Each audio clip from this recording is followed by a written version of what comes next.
Kata Nabi, enggak akan terjadi kiamat sampai kalian akan melihat permasalahan, kejadian-kejadian yang besar terus menerus.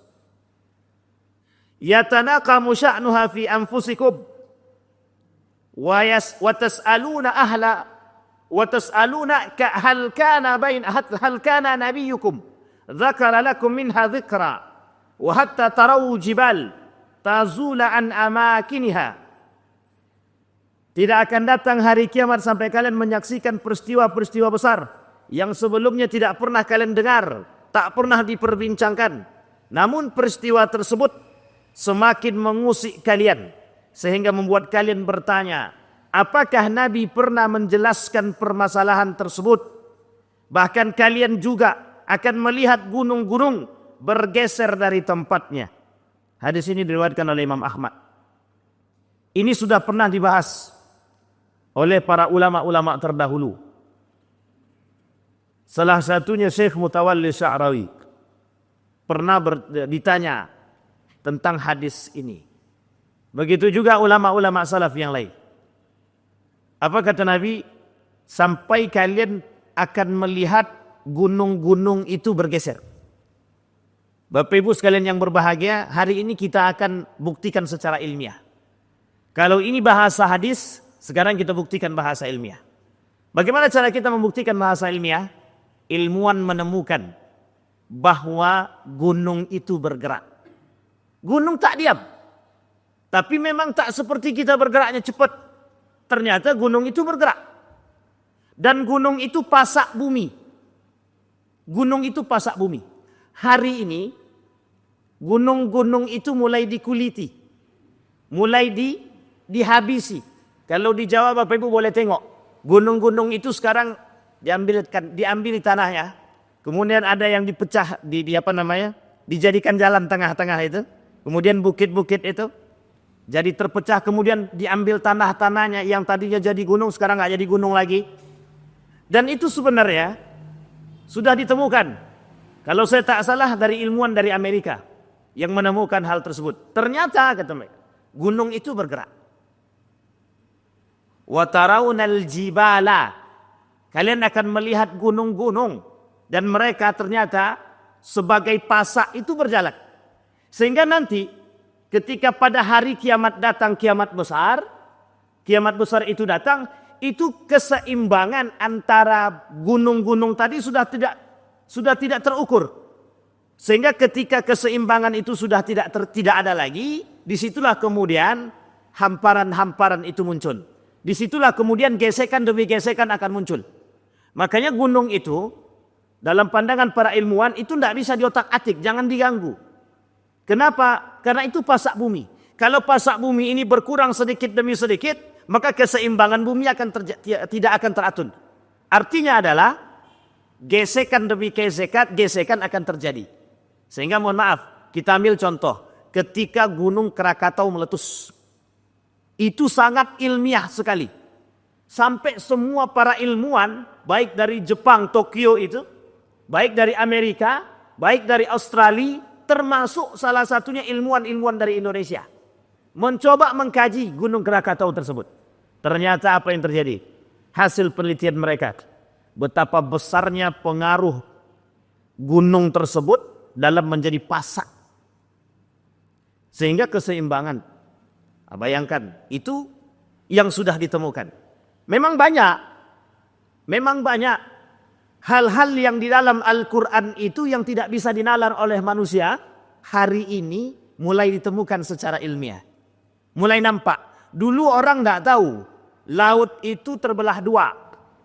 Maksudnya laut itu ada air asin, ada air tawar. Kemudian hari ini ditemukan, ilmuwan-ilmuwan Eropa menemukan air yang tak bersatu. Air apa yang tak bersatu? Ada air asin, ada kemudian air tawar. Itu berada di laut. Bayangkan berada di laut. Artinya kalau itu sudah ditemukan, sudah terjawab pertanyaan-pertanyaan yang ada di dalam Al-Quran, sudah terjawab ayat-ayat yang kemudian berada di dalam Al-Quran. Seperti ada api di dalam air, ada sungai di dalam laut. Dan ini sudah terjawab. Secara keilmuan, para ilmuwan itu kemudian menemukan itu. Dan ini Bapak Ibu sekalian yang berbahagia, menunjukkan akan kekuasaan Allah, kehebatan Allah. Secara perlahan manusia kembali mencoba menemukan apa yang Allah isyaratkan di dalam Al-Quran. Allah dah bicara di dalam Al-Quran. Allah sudah katakan tentang jibal di dalam Al-Quran bahwa gunung itu bergerak. Tetapi kemudian manusia baru tahu pada abad ke-20. Pada abad ke-20 baru manusia kemudian mengetahui. Padahal sudah 1400 tahun yang lalu Allah sampaikan. Tanda itu sudah Allah sebutkan di dalam Al-Quran, barulah kemudian ditemukan. Harun Yahya misalkan. Seorang yang terkenal ketika itu, yang selalu mencoba membuktikan kejadian-kejadian besar di dalam Al-Quran melalui penelitian-penelitian ilmiah yang dilakukan oleh Harun Yahya. Meskipun di akhir kehidupannya agak sedikit menyeleweng. Nah, ini penting untuk kita pahami. Nah, itu kemudian kalian tak akan pernah dengar, belum pernah diperbincangkan pada masa Nabi. Memang tak ada. Tapi sekarang baru nampak. Sekarang mulai terlihat sedikit demi sedikit. Kita tak mengatakan besok kiamat, tidak. Tapi kemudian kita mengatakan tanda-tanda itu mulai tampak. Tanda-tanda itu mulai terasa. Baik. Nah kemudian peristiwa-peristiwa tersebut semakin mengusik kalian. Inilah yang kemudian oleh para ulama-ulama mengatakan betapa bencana-bencana alam itu bisa menjadi pedoman, bisa menjadi acuan agar kita bisa selalu taat kepada Allah. Coba tengok misalkan, kemarin kita sudah dilanda 2 tahun COVID. Masih ada orang yang berani berkata bahwa itu bukan ujian. Mereka katakan ini penyakit alamiah. Ini penyakit, itu kajian keilmiahan yang kemudian sebenarnya bisa kita angkat. Kita jadikan pelajaran. Semakin banyak dosa yang dilakukan oleh manusia dalam satu kampung tersebut, tidak mustahil bagi Allah untuk menurunkan azabnya. Pelaku Nabi Lut itu termasuk kaumnya yang diberikan azab oleh Allah karena perbuatan tak senonoh yang dilakukan.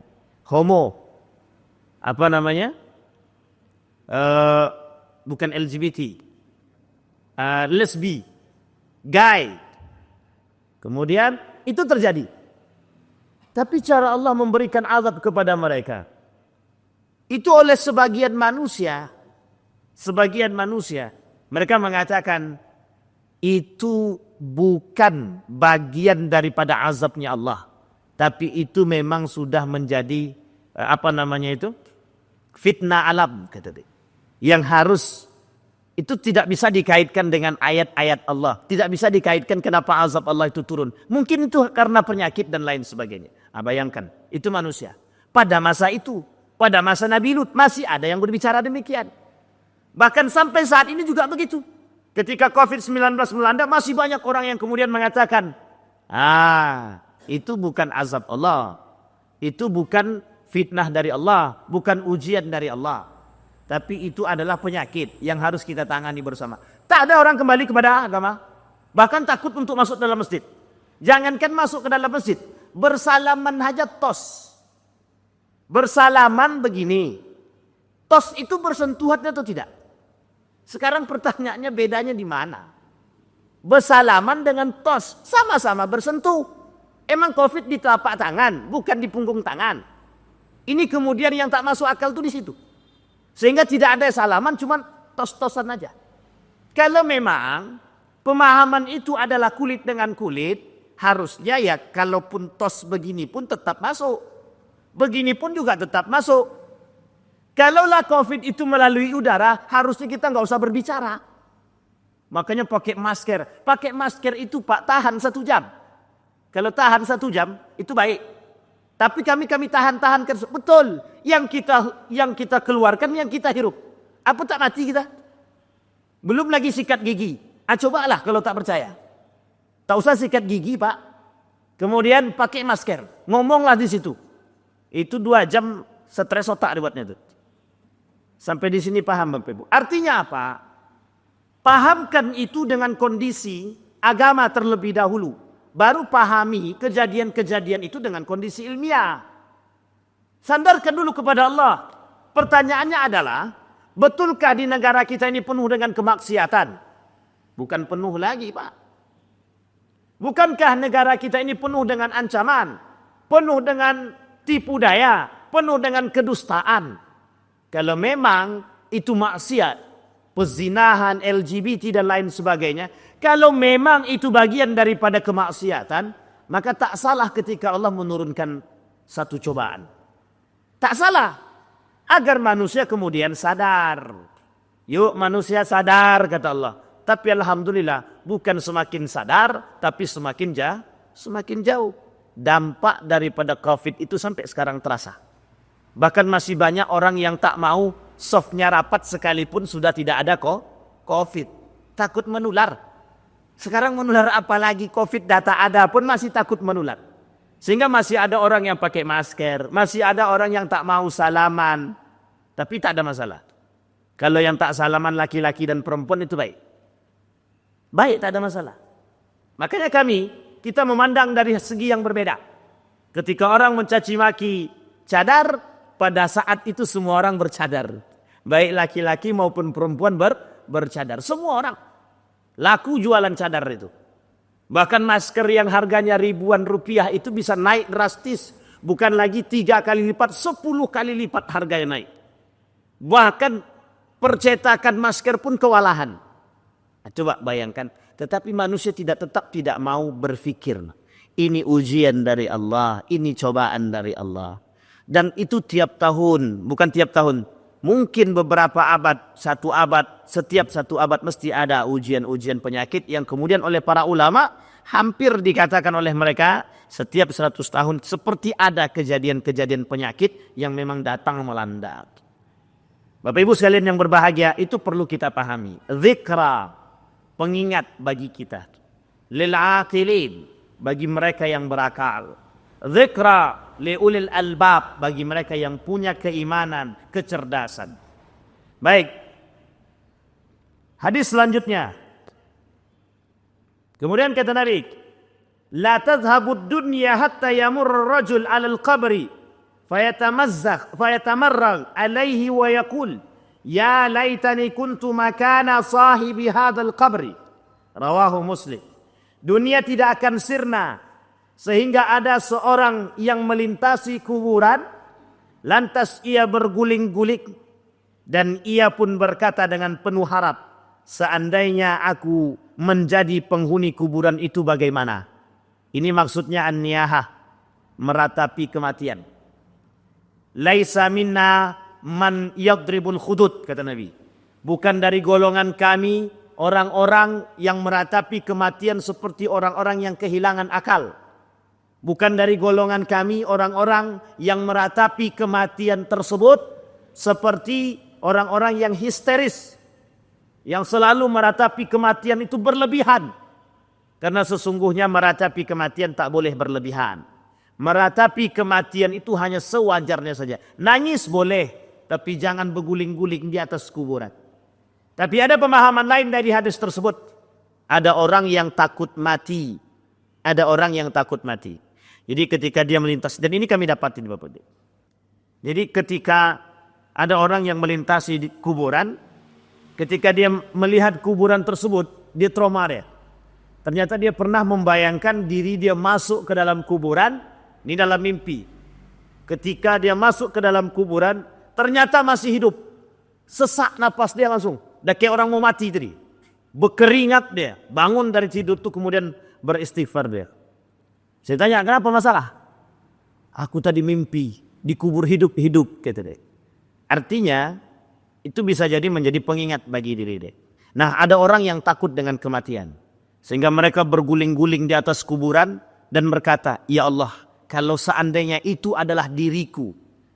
Kalau seandainya itu adalah diriku, bagaimana? Ketakutan mereka. Yang kedua, bisa jadi orang-orang yang kemudian merasa bahwa diri dia begitu hina, bahwa diri dia pelaku kemaksiatan, sehingga dia tak sanggup untuk merasakan, untuk hidup di dalam kubur tersebut. Sebenarnya sudah terpisah. Ketika orang sudah mati, itu tak ada rasa lagi. Karena sudah tidak tahu lagi rasanya. Kecuali, mohon maaf, ketika dikubur, dia masih hidup. Barulah terasa sakit. Barulah terasa sesak. Tapi kalau dia tak hidup, dia tak terasa sesak. Tak terasa. Kenapa tak terasa? Yaitu si mayit, bukan kita yang merasa. Sampai di sini paham ya Bapak Ibu. Sehingga mohon maaf, ketika di dalam kuburan itu, ya kita tidak bisa merasa. Karena memang itu hanya jasad saja. Makanya nafsun dalam bahasa Al-Quran itu nafsun. Ya ayyatuhan nafs. Nafas itu, nafsun itu artinya jiwa. Jiwa itu kumpulan antara roh dan jasad. Roh diangkat tinggal jasad. Jasad dikubur, roh naik ke atas. Sehingga ketika jenazah itu, orang itu meninggal, itu tinggal disebut dengan jasadnya. Jenazahnya. Tak disebut lagi dengan jiwanya. Kenapa tak disebut dengan jiwa? Karena rohnya sudah tak ada. Campuran antara roh dengan jasad disebut oleh Allah di dalam Al-Quran jiwa. Maka panggilannya adalah ya ayyatuhan nafsul mutmainnah. Wahai jiwa yang tenang. Atau wahai jiwa nafsun tadi. Sampai di sini paham ya Bapak Ibu ya. Nah, kata Nabi, jangan kalian menjadikan kematian itu ketakutan. Tetapi jadikan kematian itu nasihat. Hari ini kematian itu, kata Nabi kelak di akhir zaman, kematian itu akan datang silih berganti dengan waktu yang sangat dekat, sedekat-dekatnya. Artinya setiap hari ada yang meninggal dengan waktu yang dengan jarak tempuh yang begitu dekat. Ya meski sudah alamiah, mati itu dah alamiah Pak, yang sudah pasti datang. Tapi waktu saya kecil, itu belum pernah saya temukan. Satu hari itu yang meninggal di tempat yang sama, di waktu yang berdekatan itu yang meninggal 3, 4, 5. Hari ini saya menyaksikan. Hari ini kita menyaksikan. Di satu tempat, di satu RT, bukan satu RW. Di satu RT, 3 orang meninggal. Jaraknya cuma jam. Jarak 2 jam meninggal 1. 2 jam kemudian meninggal pula. Jadi mereka sama-sama memperingatinya di masjid. Hari pertama, kedua, ketiga. Karena semua satu. Di waktu yang dekat. Dikuburkan di waktu yang hampir bersamaan. Jarak waktu juga. Artinya bukan kita mau mengaitkan dengan hadis Nabi. Tetapi perhatikan betul.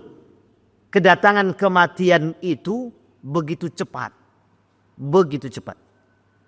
Baik Bapak Ibu sekalian yang berbahagia. Sehingga kita perlu mengambil pelajaran dari hal tersebut.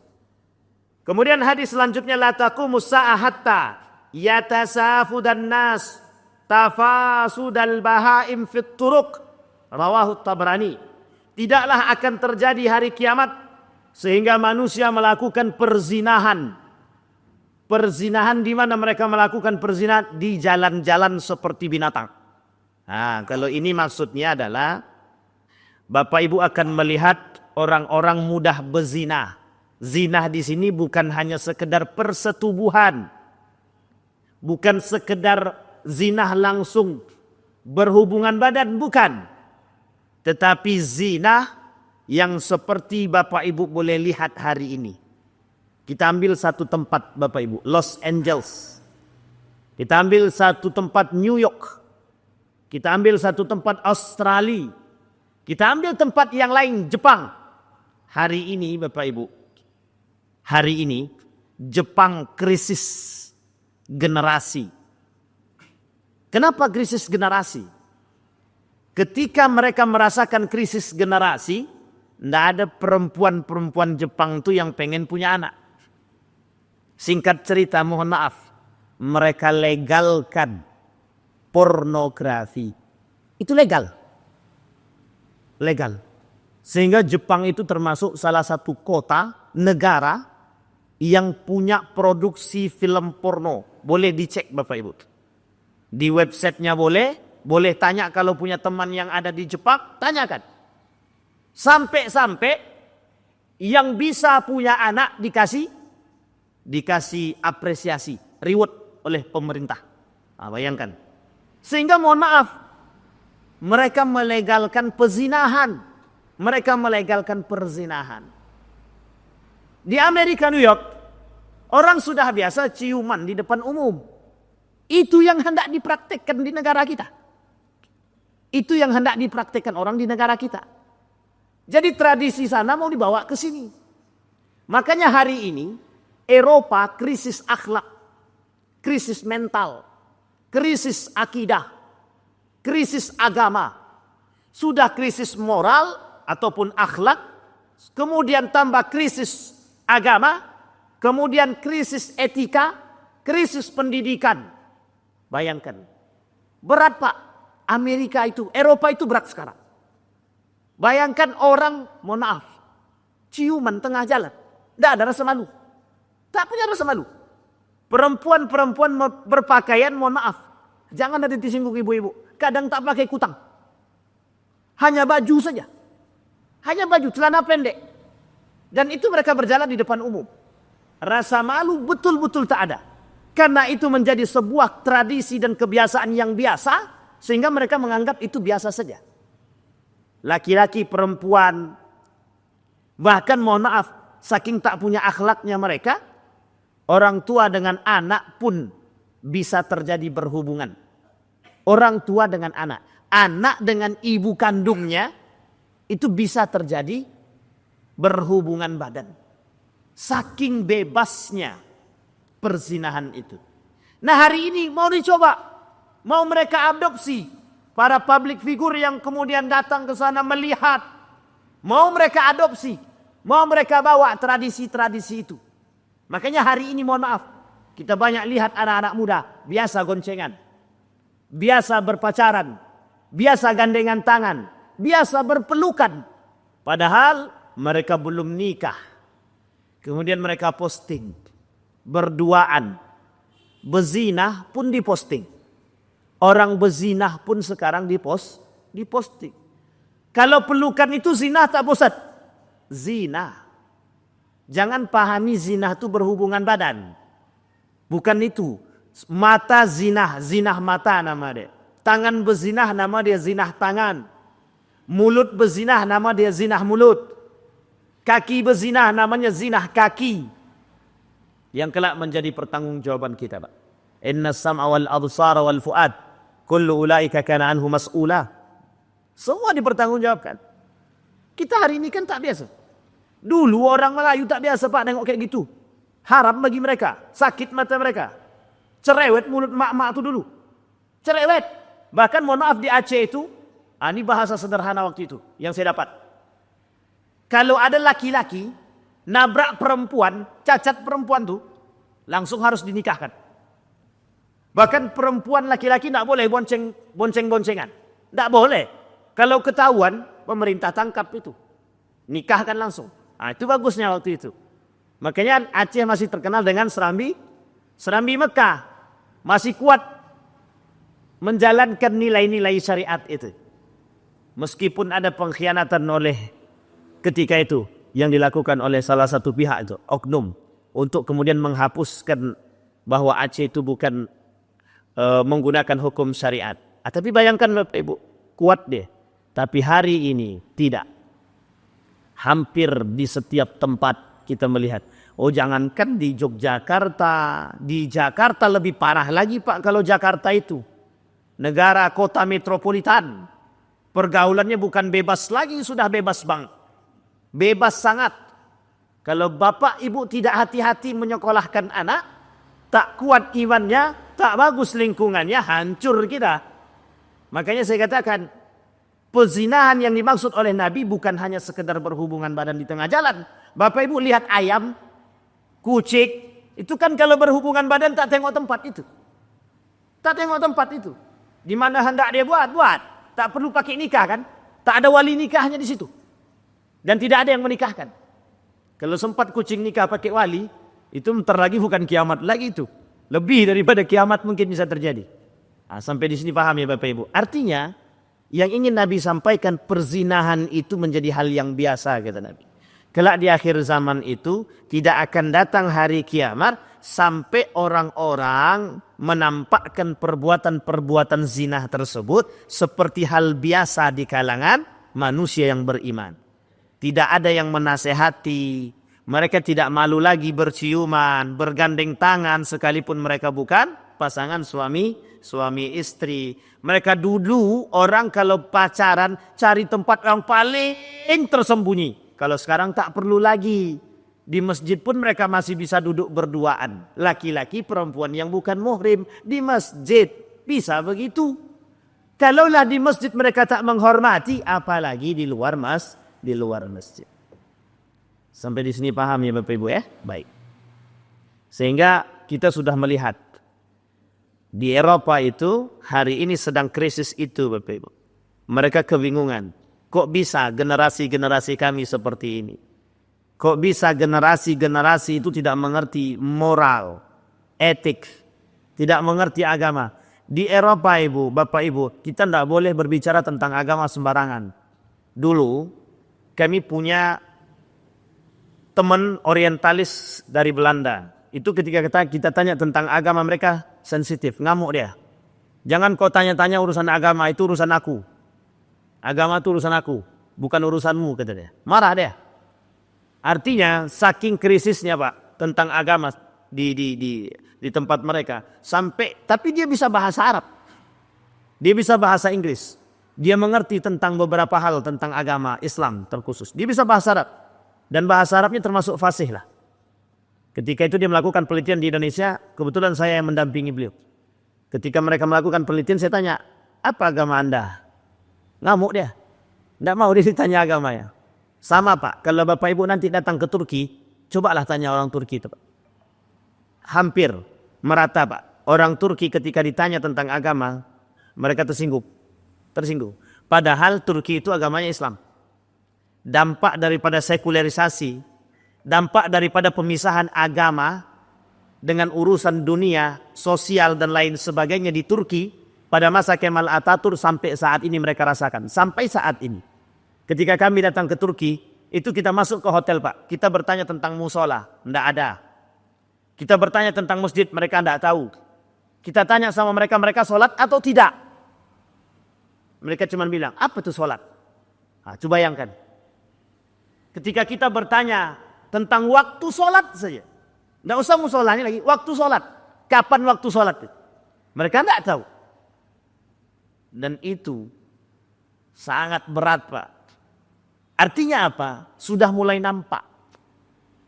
Dampak dari sekularisasi tadi, perbuatan Kemal Atatürk memisahkan agama dengan sosial tadi, itu terasa sekali. Sangat terasa sekali. Bahkan mohon maaf itu. Pemandu kita itu orang Islam. Istrinya orang Kalimantan. Orang Kalimantan, istrinya Islam, dia juga Islam. Ketika hari raya Idul Fitri mereka merayakan. Idul Adha sama. Tetapi ketika kita tanya, you enggak sholat bro? Dia jawab apa? Gitu doang Pak. Artinya, dia memang tak sholat. Bayangkan. Muslim tapi tak sholat. Itu yang terjadi. Maka mohon maaf. Kalau kita tidak punya perhatian dari saat ini, kita tak punya ketegasan, kita nggak punya kemampuan, kita tidak bisa memberikan nasihat. Kalau kita tidak bisa menjaga nilai-nilai agama tadi, kita akan terjadi seperti itu. Negara selanjutnya, Singapura. Singapura negara Melayu dulu Pak. Negara Melayu, mohon maaf. Masuk komunis. Terpisahkanlah antara agama dengan hubungan sosial. Urusan sosial, urusan politik, urusan kenegaraan. Agama tak boleh ikut campur. Agama boleh ikut campur kalau itu urusan agama saja. Kapan Idul Fitri, kapan Idul Adha, boleh. Kapan bayar zakat, boleh. Sisanya tidak boleh ikut campur. Sisanya agama tidak boleh ikut campur.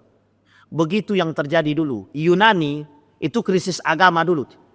Makanya orang waktu itu, masa itu, ketidakpercayaan orang terhadap agama tinggi. Ketika terjadi konflik di Yunani tersebut, ada seorang ilmuwan ketika itu mengatakan, mana para pemangku agama? Kemana mereka? Kenapa agama tidak ikut campur? Pembunuhan massal yang mereka lakukan, mana pemangku agama? Sampai mereka katakan, Tuhan sudah mati.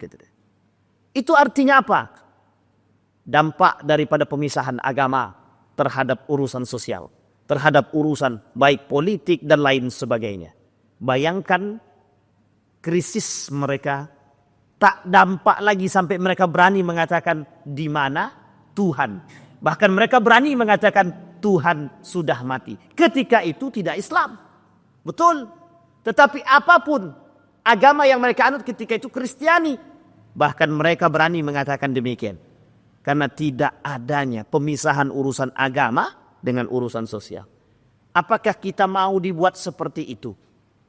Apakah kita mau nilai-nilai agama itu dijauhkan dari kehidupan kita? Apakah kita mau kebiasaan-kebiasaan, perbuatan-perbuatan, tradisi-tradisi jahiliyah itu kembali lagi?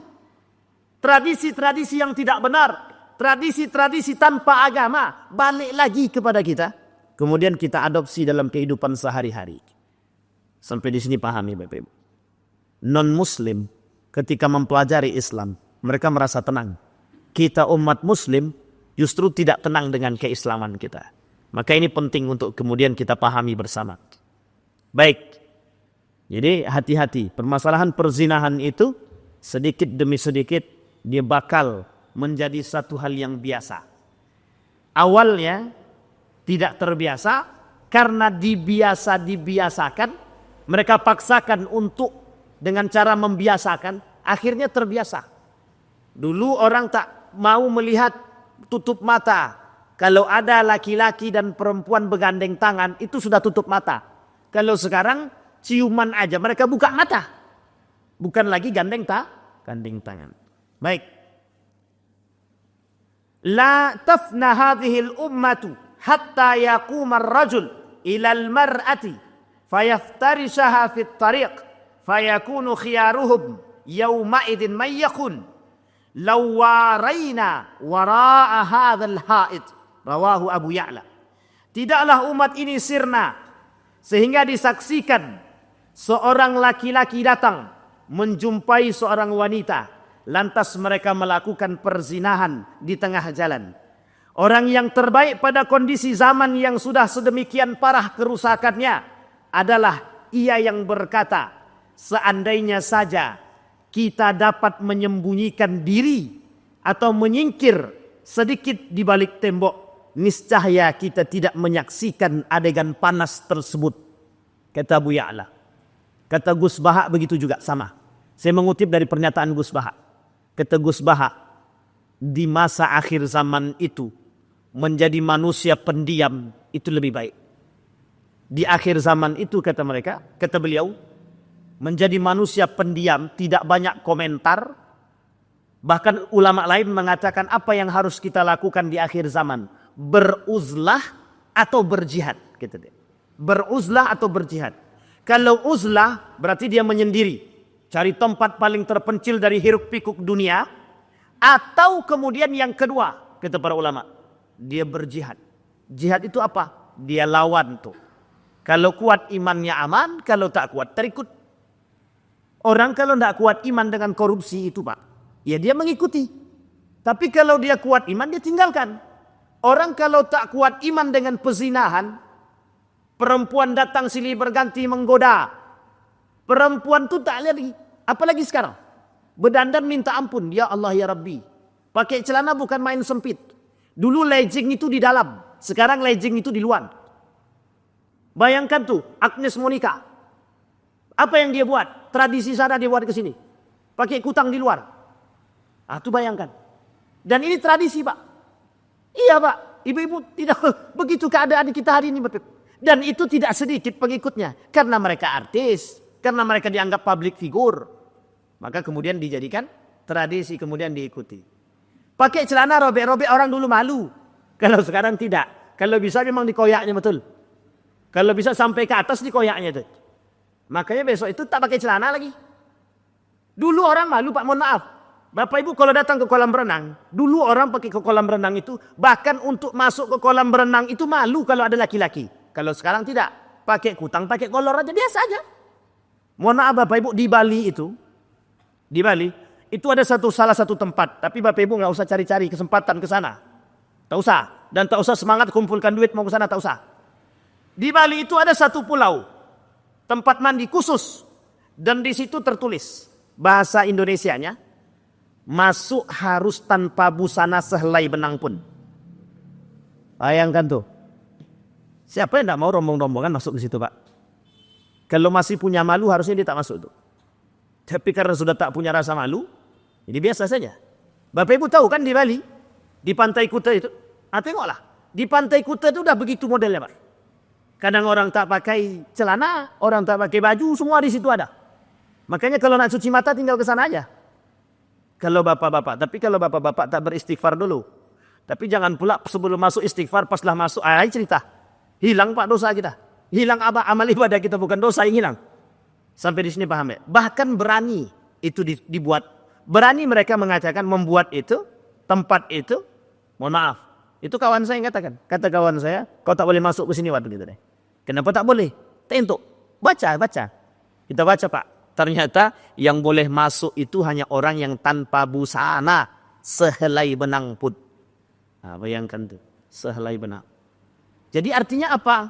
Kalau pakai celana dalam tak boleh masuk.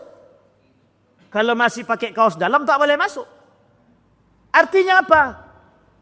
Begitulah parahnya hari ini ketidakpunyaan rasa malu terhadap apa yang diperbuat. Jadi kalau Allah berkata manusia itu diibaratkan seperti binatang, ya memang begitulah keadaannya. Orang-orang yang tidak punya iman, orang-orang yang imannya jauh menurun, itu Allah ibaratkan seperti binatang. Balhum adal, kata Allah. Karena mereka memperturutkan hawa nafsu mereka. Bahkan kata Allah, mereka jauh lebih sesat daripada binatang itu sendiri. Binatang, dia tak punya akal. Wajar Pak, ini manusia punya akal. Tak punya rasa malu tapi. Tak punya rasa malu. Baik. Sampai di sini Bapak Ibu ada pertanyaan sebelum kita lanjut. Yang mau bertanya silahkan Bapak Ibu. Ini masih kaitan tentang fitnah akhir zaman. Kalau tidak ada berarti aman. InsyaAllah sudah siap ya Bapak Ibu ya. Siap untuk kemudian mengembalikan nilai-nilai agama kembali. Anak-anak kita Pak yang kita jaga. Hari ini kita tidak bisa berharap banyak kepada dunia. Hari ini kita tidak bisa berharap kepada siapa mereka. Tapi hari ini kita berharap kepada Allah agar generasi-generasi kita terhindar dari bahaya. Agar generasi kita tidak krisis moral. Tidak krisis akhlak. Bapak ibu yang takut kepada anak, lawan mulai hari ini. Lawan. Aku tak mau tanggung jawab lagi. Nanti di akhirat kau jangan panggil-panggil aku. Begitu Pak. Harus begitu.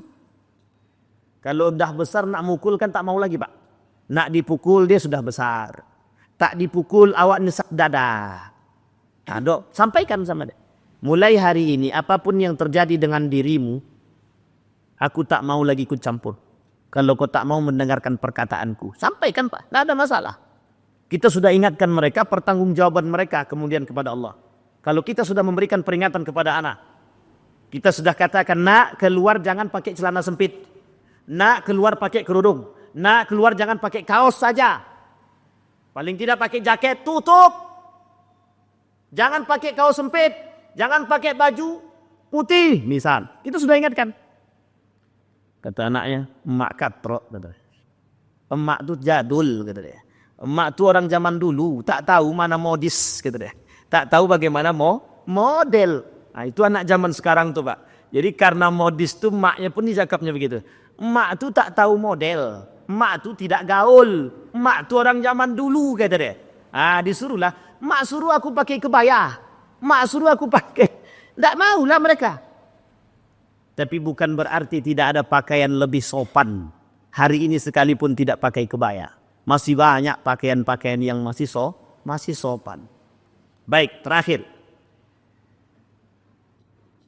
Kata Nabi, la taqumus sa'ah hatta tujadal mar'atu nahara tunkahu ay tujama wasatat tariq wa yunkiru dhalika ahad fayakunu amsaluhum yawma idzin alladhi yaqul law nahayna lahaitaha anit tariq qalilan fadhalika fihim mithlu Abi Bakrin wa Umar fikum rawahu al-Hakim. Abu Abdullah an Abi Hurairah radhiyallahu an.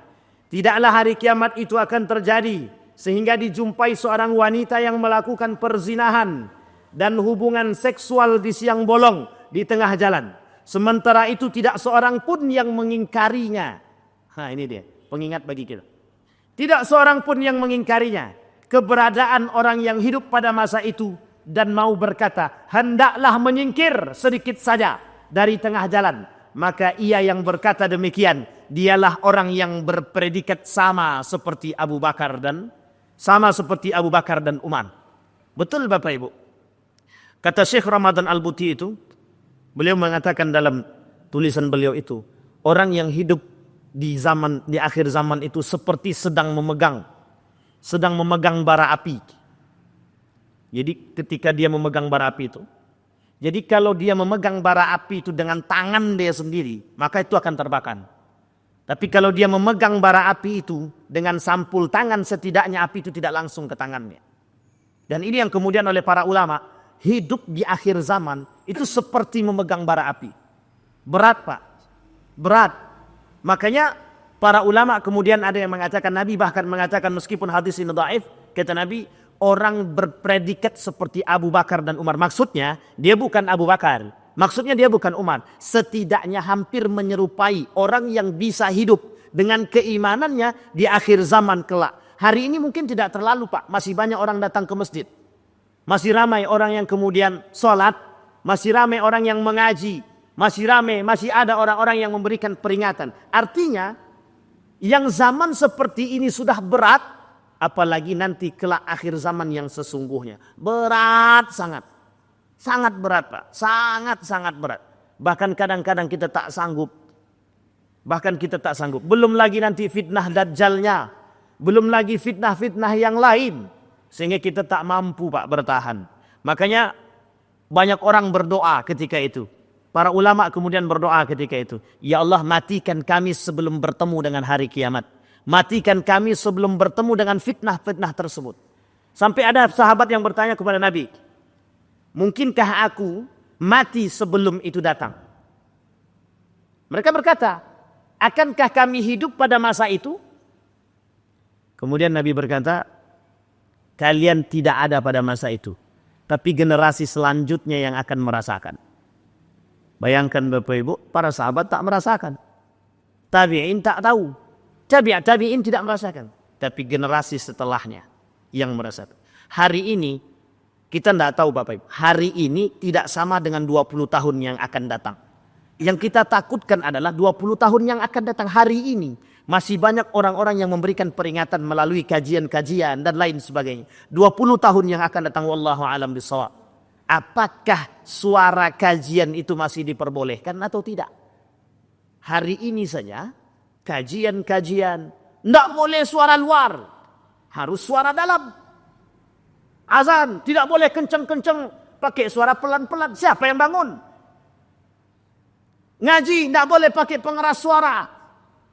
Semua diberikan batasan.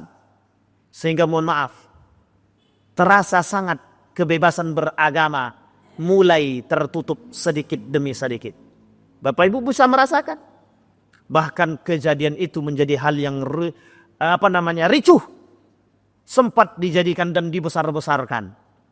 Orang tak lagi mau mendengarkan azan, tak mau mendengarkan baca Quran, telinga sakit mendengarkan orang mengaji. Nasihat yang diberikan, apa kata dia? Ambil saja nasihatmu untuk dirimu sendiri. Bahkan ketika kita memberikan nasihat, mereka menjawab. Ketika ada pengajian, mereka gusur. Ketika ada pengajian, mereka habisi. Ini bukan golongan kami. Ini bukan golongan kami. Gusur semua. Artinya mulai nampak sedikit demi sedikit.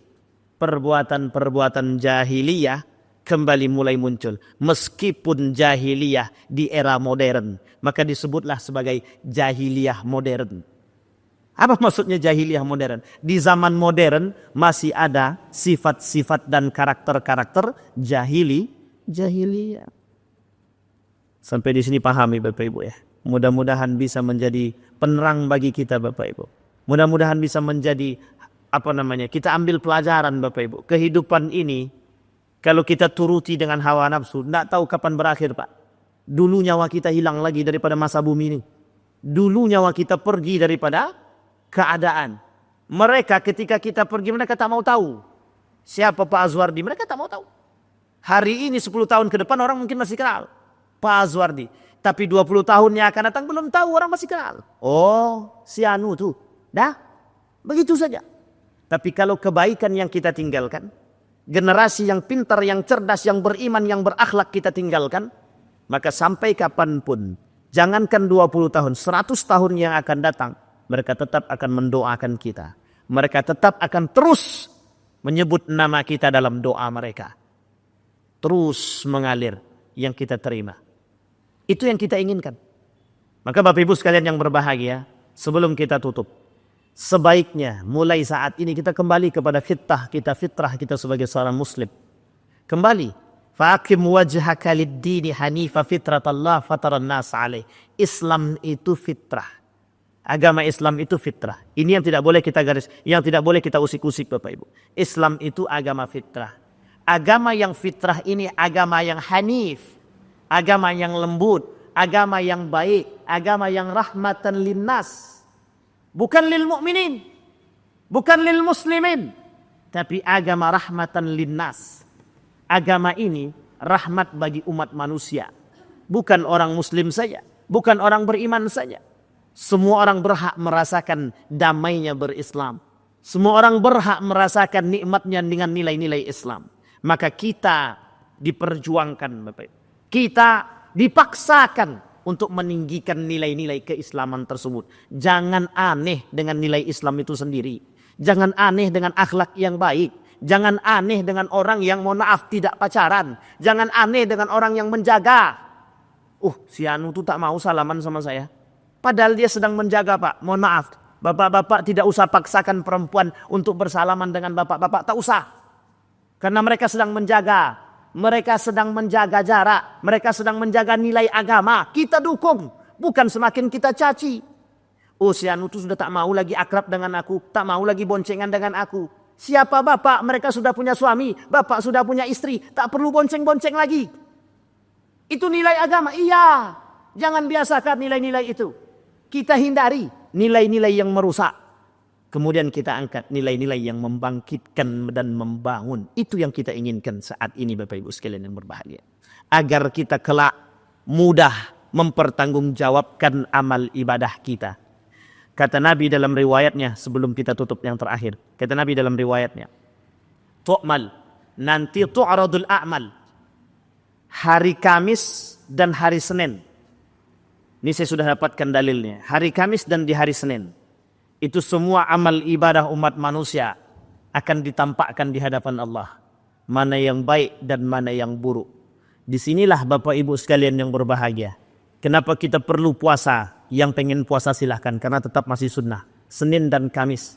Ternyata di hari itu manusia amal ibadahnya ditampakkan di hadapan Allah. Maka siapa yang melakukan kebaikan, siapa yang melakukan keburukan, Allah tahu.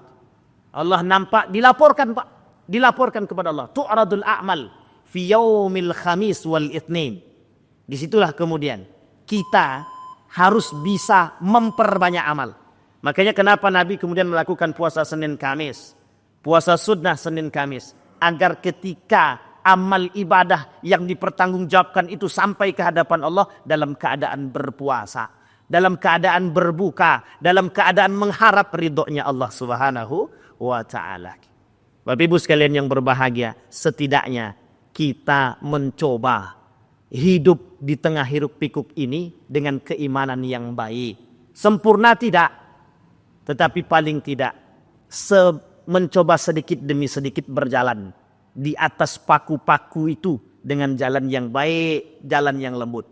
Kalau tanah itu berpaku, kalau kita jalannya kencang mesti luka Pak.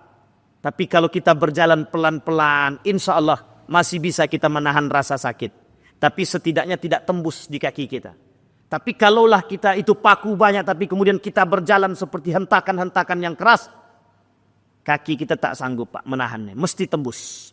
Artinya adalah kita belum sampai masa akhir zaman yang sesungguhnya, tapi bumbu-bumbu akhir zaman sudah kita rasakan. Di zaman yang carut marut itulah kemudian kita berharap keridhaan Allah agar menjadi manusia yang berakal, yang Allah sebut sebagai ulul albab.